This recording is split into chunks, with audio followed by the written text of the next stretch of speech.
Bonsoir à toutes et à tous, bonne et heureuse année. J'ai le plaisir de vous présenter le tout premier journal de l'année 2013, les titres. Joseph Kabila appelle les jeunes à s'enrôler massivement au sein de l'armée nationale. Dans son message de vœux lundi dernier à la nation, le chef de l'État a renouvelé son appel à la cohésion nationale.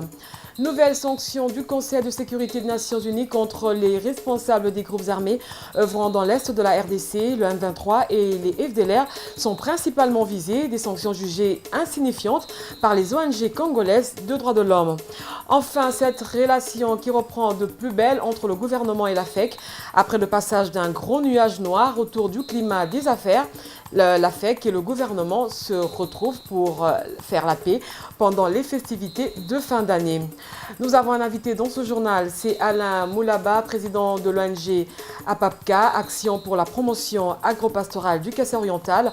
Il nous parlera des activités qui sont développées dans le cadre de cette structure. Voilà tout pour les titres. Merci de rejoindre la télé républicaine pour vous informer. Bonsoir. On commence par les vœux du chef de l'État aux Congolais. La cohésion nationale reste le maître mot de Joseph Kabila. Dans son message de vœux lundi dernier, le président de la République a une fois de plus invité les Congolais à l'unité pour bouter hors du territoire national les rebelles. Le chef de l'État a également annoncé la tenue d'un cadre de dialogue avec toutes les forces vives de la nation congolaise. Oscar Bakandoa. Dans son message de vœux à la nation, le chef de l'État, Joseph Kabila, a appelé à la cohésion nationale pour mettre fin à la guerre qui sévit dans l'est du pays. Comme État et comme nation, hier comme aujourd'hui, face à l'épreuve de la guerre, la cohésion nationale a été et demeure la condition de notre survie. Le bouclier le plus sûr contre toute velléité de balkanisation et de destruction. Cette cohésion postule un patriotisme qui ne s'accommode d'aucune justification de trahison. Le président de la République a annoncé l'organisation d'un cadre pour les échanges entre toutes les forces vives de la nation. Chacun de nous a œuvré que l'année nouvelle soit effectivement celle de la cohésion nationale. Dans cette perspective, je confirme l'organisation dès le début de l'année 2013 d'un cadre pour les échanges entre toutes les forces vives de la nation. Kabila a par ailleurs invité tous les Congolais à œuvrer pour que l'année nouvelle soit effectivement celle de la cohésion nationale. Le président de la République veut de 2013 une année d'espoir. Puisse l'année 2013 être une année d'espoir et de succès. Une année au cours de laquelle nous pourrons mettre hors d'état de nuire les forces négatives dans notre pays et consacrer à nouveau tous nos efforts à la reconstruction nationale. Le Conseil de sécurité des Nations Unies a pris des nouvelles sanctions contre les responsables des groupes armés œuvrant dans l'Est de la RDC. Il s'agit notamment du M23 et des FDLR, des sanctions insignifiantes tant que les commanditaires sont concernés selon les ONG de droits de l'homme. Nombreux sont ceux qui se posent la question de savoir à quoi serviront toutes ces sanctions contre des individus manipulés. Votre rédaction qui s'est intéressée à ce dossier vous propose ce commentaire rendu par Oscar Bakandoa. Le Conseil de sécurité des Nations Unies a pris de nouvelles sanctions contre des responsables du M23 et de FDLR, deux rébellions qui sévissent dans l'est de la RDC. Jean-Marie Runiga, Lou Guerrero et Eric Badégué, considérés respectivement par les conseils de sécurité comme le chef civil du M23 et un commandant du M23 soupçonnés d'exactions contre des femmes et des enfants. Ils sont interdits de voyager. Leurs avoirs sont également gelés. Cette décision de l'ONU est saluée par Susan Rice, l'ambassadrice des États-Unis à l'ONU, qui estime pour sa part que ces décisions vont faciliter des progrès vers une paix durable dans l'est de la RDC. Elle demande par ailleurs aux membres du M23 et de FDLR de faire défection et de se démobiliser afin de se dissocier des groupes armés sanctionnés. La diplomate américaine a évoqué l'éventualité de mesures supplémentaires du Conseil contre ceux qui persistent à fournir un appui extérieur au M23 ou à contrevenir à l'embargo sur les armes imposé aux groupes armés actifs en RDC. La RDC, l'ONU ainsi que plusieurs organisations accusent le Rwanda de soutenir la rébellion du M23. Le gouvernement congolais se dit satisfait de ces sanctions qui viennent d'être prises contre les deux groupes armés à la base de la déstabilisation dans la région de l'Est de la RDC. Le porte-parole du gouvernement, Lambert Mende, souhaite que ces mesures prennent la forme la plus effective possible pour donner une chance à la RDC et à toute la région de Grand Lac de retrouver la paix d'une manière durable. La question que tous les Congolais se posent est celle de savoir pourquoi sanctionner des individus en lieu et place de ces États rebelles qui appuient ces groupes armés. Le peuple congolais n'a pas besoin de sanctions fantaisistes face à une situation dont les auteurs sont connus de tous. Le Rwanda et l'Ouganda devront être sanctionnés. Le M23 et l'FDLR sont sanctionnés par l'ONU. Les chefs civils sont soupçonnés d'exactions contre les femmes et des enfants. Pour Julienne Lusenge, directrice de la solidarité féminine pour la paix et le développement intégral, la sanction de 2 individus ne rassure pas. Il faudrait plutôt frapper plus fort car ces résolutions ne restent que des Nations Unies. Suivez. Des nouvelles sanctions contre le M23 et les FDLR prises par le Conseil de sécurité de l'ONU qui soupçonnent d'exactions contre les femmes et les enfants fait débat à Kinshasa. La solidarité féminine pour la paix et le développement intégral, une ONG de promotion et protection des droits des femmes et des enfants, salue cette décision et pense qu'il faudrait punir sévèrement.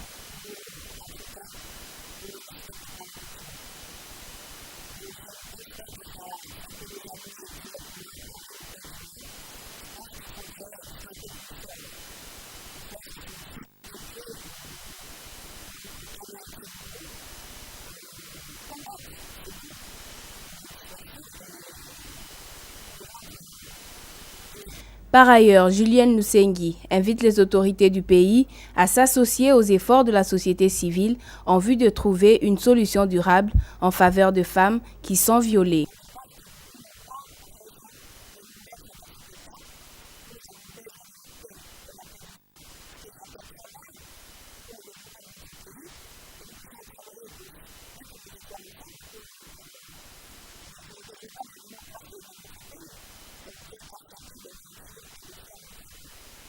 La nouvelle année 2013 devra apporter la paix à toutes ces victimes de velléités des ennemis du peuple. Les Congolais sont appelés à affronter et à relever les défis sur le plan sécuritaire, politique, économique, social, culturel au cours de l'année 2013. Ce n'est pas une partie de plaisir. Des ajustements s'imposent pour une vraie adaptation au contexte austère qui se profile à l'horizon. Tout se décline en termes d'enjeux majeurs et surtout le gouvernement est appelé à relever tous ces défis. Suivez ce commentaire de la rédaction avec Roselyne Martin-Bouyamba. Aucun secteur de la vie nationale n'a été épargné par la crise.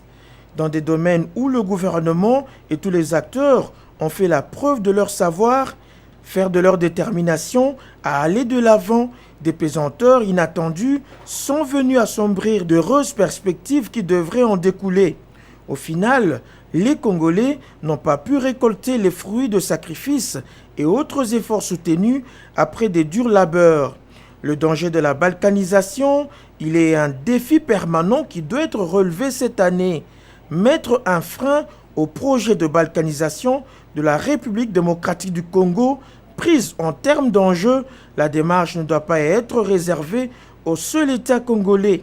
Tout le monde est concerné, les institutions, l'armée, la police, la classe politique, la société civile, la population, tous ont l'obligation d'éloigner puis d'éradiquer ce spectre macabre qui se profile à l'horizon. Il y va de l'existence même de la République démocratique du Congo comme État dans ses frontières issues de la colonisation.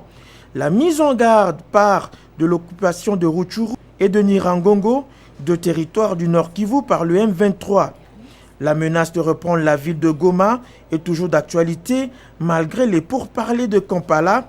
La mobilisation tous azimuts vise à contraindre Kigali et Kampala à renoncer à leurs visées expansionnistes et non à se morfondre dans des démentis et autres reniements inutiles. L'absence de cohésion nationale est un déficit que les ennemis de la République utilisent pour assaillir le pays. Au cours de l'exercice passé, la classe politique s'est illustrée par un manque d'appréhension des enjeux du moment. En ce qui concerne les perspectives 2013, elles sont perçues du point de vue des défis à relever. Le gouvernement devra poursuivre sa politique de rigueur et d'orthodoxie en matière de gestion des finances publiques.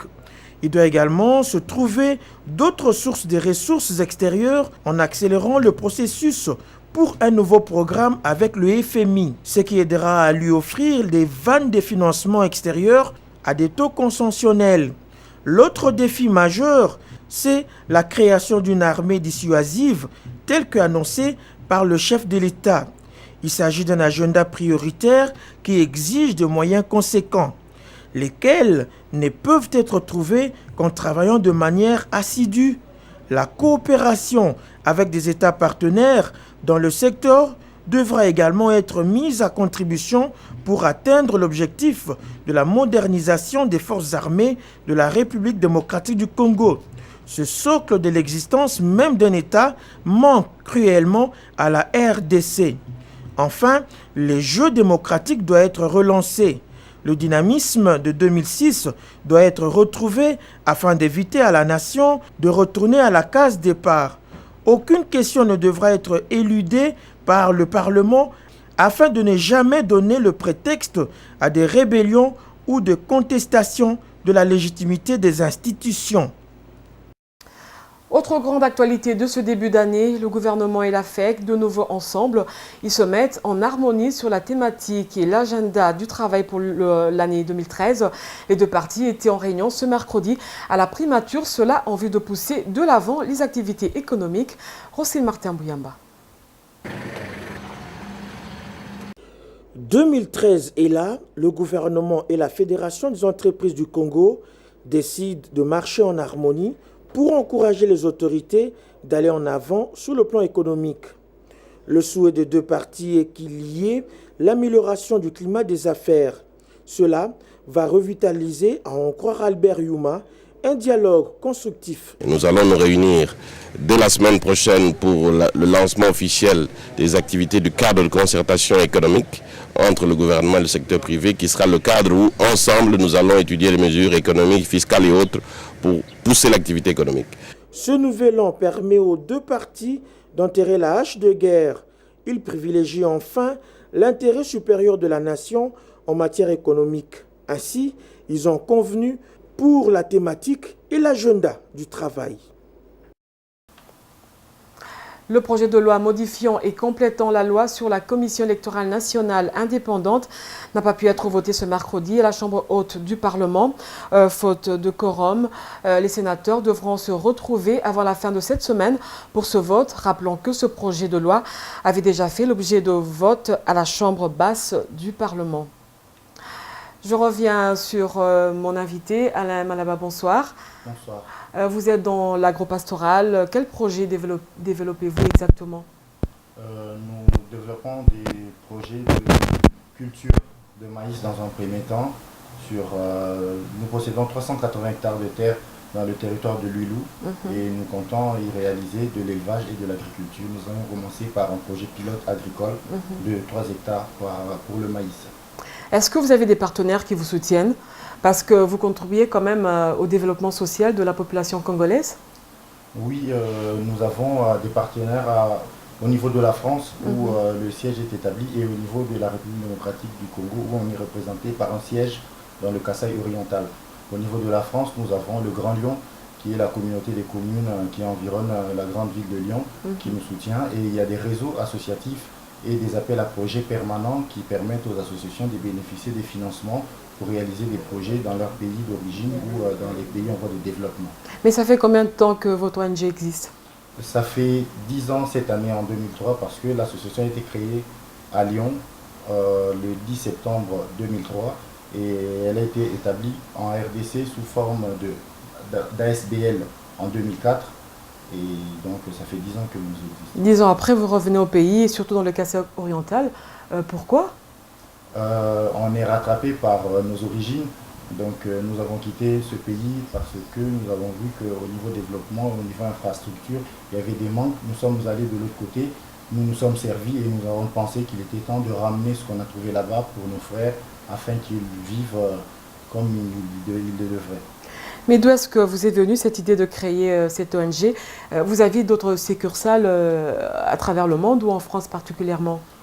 Pour l'instant, nous sommes basés à Lyon et nous installerons dans les jours qui viennent une succursale en Belgique, à Anvers, et au Kasaï oriental, nous avons un siège et nous sommes très bien introduits dans les milieux associatifs des deux pays. Je reviendrai à vous tout à l'heure. Le propriétaire de la maison située au numéro 14 de l'avenue Bassoko dans la commune de Ngalima, le député national Bolenge Tengue, déplore le comportement de ses locataires. Les immigrés chinois ont abandonné la maison en détruisant le décor intérieur. Nos reporters qui ont été sur le lieu rapportent ce qu'ils ont vécu. Roselyne Martin Bouyamba, Christophe Kamanda et Blanchard Kandolo. De l'extérieur, c'est une maison qui attire la curiosité de tous les passants, mais l'intérieur, c'est une poubelle.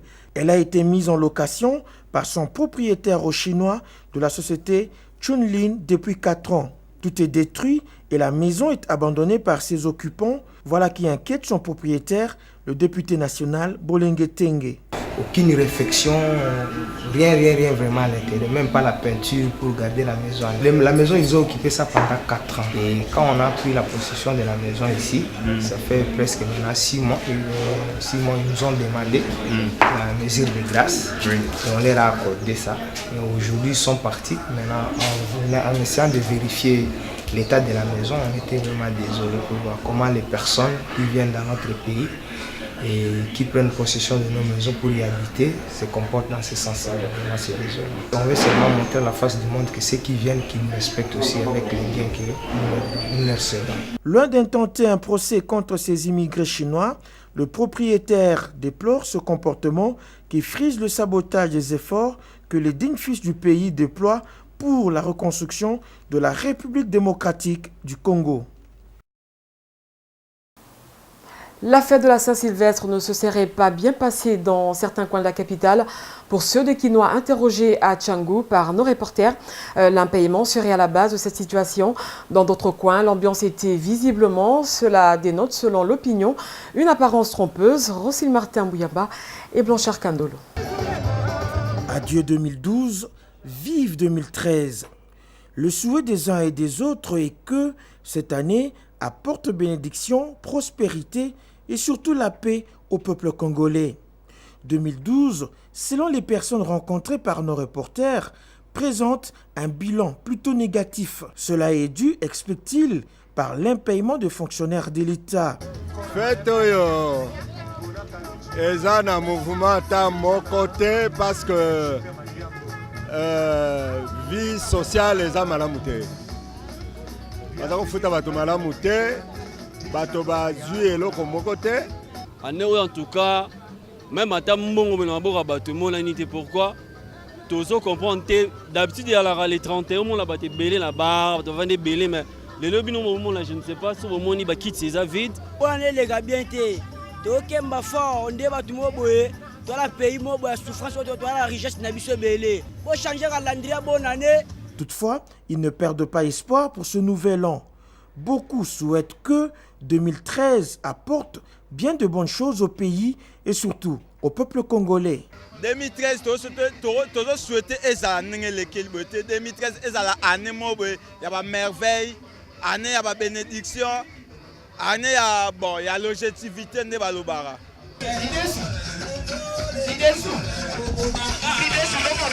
Sur d'autres sites, visiblement, l'ambiance est au rendez-vous. Ces gens, par contre, refusent de croire que la fête de la Saint-Sylvestre se passe bien. Ils estiment que rien ne marche sur tous les plans. Oui, il y en a qui disent évidemment que bon, chaque année on fait très mal, ça ne va pas, on est en difficulté, on est en souffrance, mais question de bien s'organiser. Si Kinshasa où règne la paix, la fête de la Bonana est morose dans la partie orientale du pays, on se demande comment nos compatriotes l'ont-ils fêté.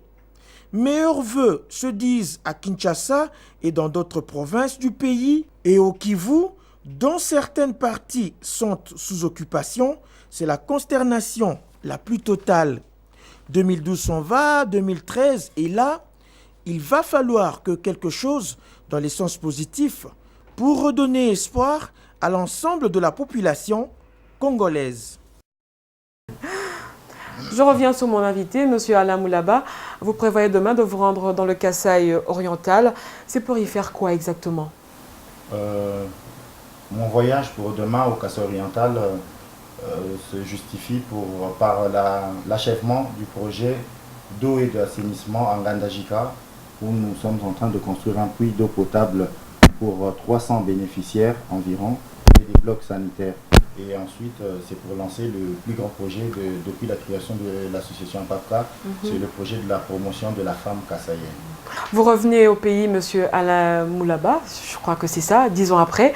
Vous venez investir dans notre pays, surtout particulièrement dans le Kasaï oriental.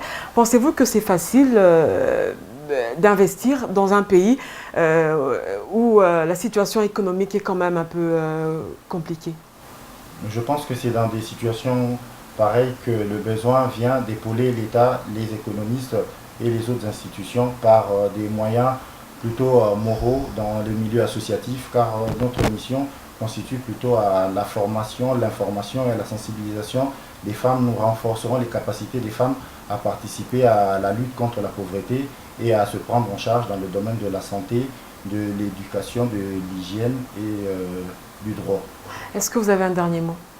Un dernier mot, j'inviterai tous mes compatriotes congolais de toutes les provinces et qui résident dans tous les pays du monde à participer d'une manière ou d'une autre, individuellement, sans attendre l'aide de l'autre, à la reconstruction de notre pays par les moyens, dans la limite de leurs moyens. Merci beaucoup, M. Alain Moulaba, d'avoir accepté notre invitation. En page internationale, 2 mois après sa réélection, le Congrès américain vient de faire tomber le mur budgétaire, un mur offert par George W. Bush, qui avait offert aux plus riches des cadeaux fiscaux. Après l'annonce, Barack Obama repart en vacances, le cœur net. Reportage. Barack Obama peut repartir en vacances à Hawaï, l'esprit tranquille. 2 mois après sa réélection, le président américain a enfin obtenu ce qu'il souhaitait. Les cadeaux fiscaux offerts par W. Bush aux plus riches des Américains sont annulés. C'est le Congrès qui l'a rendu possible en faisant tomber le mur budgétaire. À peine 20 minutes après le vote, Barack Obama a pris la parole. Grâce au vote des démocrates et des républicains, je vais pouvoir promulguer une loi qui augmente les impôts de 2% des Américains. Cela va préserver la classe moyenne d'une hausse des taxes qui aurait pu nous replonger dans la récession et évidemment frapper sévèrement les familles. La Chambre des représentants a approuvé par 257 voix contre 167 l'accord fiscal entériné par le Sénat. Cet accord permet d'écarter le spectre de la hausse générale des impôts et repousse les coupes dans le budget fédéral, mais laisse entier le problème du plafond de la dette. Une nouvelle passe d'armes sur le sujet s'annonce au Congrès américain dans les mois qui viennent. À 2 jours de la cérémonie d'investiture, Hugo Chavez serait dans un coma artificiel pour soigner son cancer. Selon les médias de la place, une information démentie par le vice-président. Euronews pour le reportage. Hugo Chavez serait plongé dans un coma artificiel. C'est ce qu'affirme le quotidien espagnol ABC, alors que le président vénézuélien se trouve toujours en convalescence à Cuba après une opération subie en décembre pour soigner son cancer. Son vice-président Nicolas Maduro, désigné successeur, dément cette information. Il est complètement conscient de la complexité de son état de santé post-opératoire. Et il nous a expressément demandé de garder les gens informés de la vérité, aussi dure soit-elle.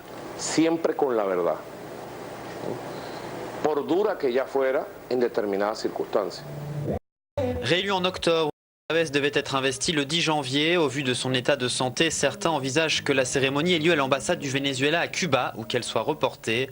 À Caracas, les célébrations du Nouvel An ont même été annulées. Hugo Chávez n'a jamais révélé de quel cancer il souffrait. En cas de décès, des élections doivent être organisées dans un délai de 30 jours. En Centrafrique, les rebelles ont annoncé la suspension de leur offensive.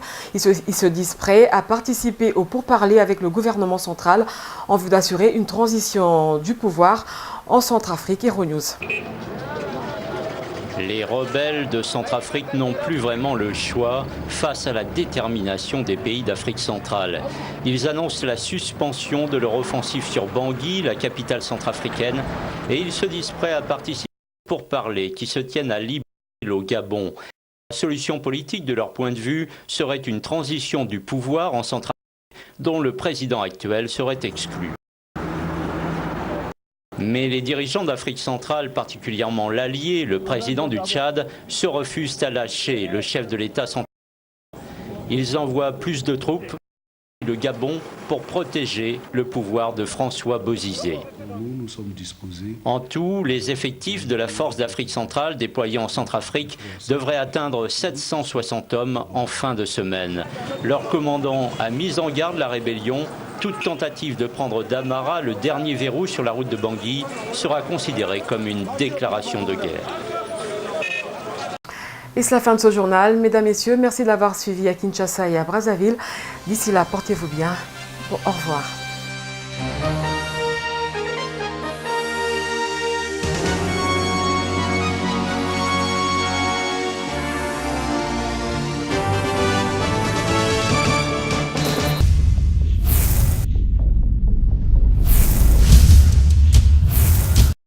Communiqué nécrologique. Sébastien Tshipamba Mabi et toute la famille Mabi Évariste annoncent la mort de leur petite sœur et sœur Lili Mputu Bilonda Mabi, décès survenu le vendredi 28 décembre 2012 à l'hôpital Omeko de Matete. Le programme des obsèques se présente de la manière suivante.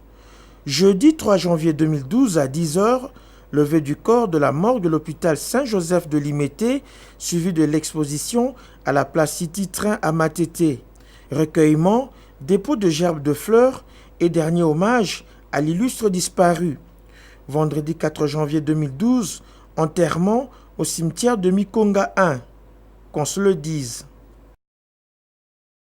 Communiqué nécrologique. Sébastien Tshipamba Mabi et toute la famille Mabi Évariste annoncent la mort de leur petite sœur et sœur Lili Mputu Bilonda Mabi, décès survenu le vendredi 28 décembre 2012 à l'hôpital Omeko de Matete. Le programme des obsèques se présente de la manière suivante. Jeudi 3 janvier 2012 à 10h, levée du corps de la morgue de l'hôpital Saint-Joseph de Limete, suivi de l'exposition à la place City Train à Matete. Recueillement, dépôt de gerbes de fleurs et dernier hommage à l'illustre disparu.